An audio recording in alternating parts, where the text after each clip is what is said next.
Here the questions is given as y equals to tan inverse cos x minus sin x divided by cos x plus sin x. Then we have to find the value of dy by dx.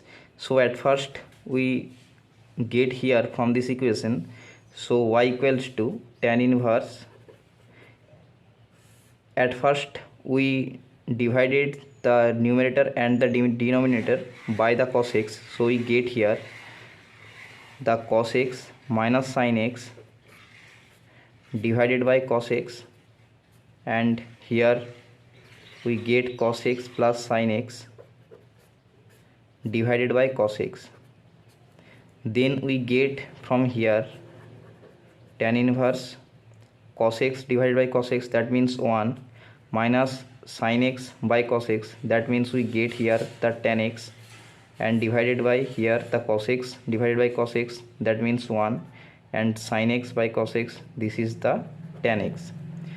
So here we get tan inverse 1 means the tan 45, then we write it here tan pi by 4 minus tan x divided by, we write it here 1 plus 1 into tan x, that means tan pi by 4 into tan x.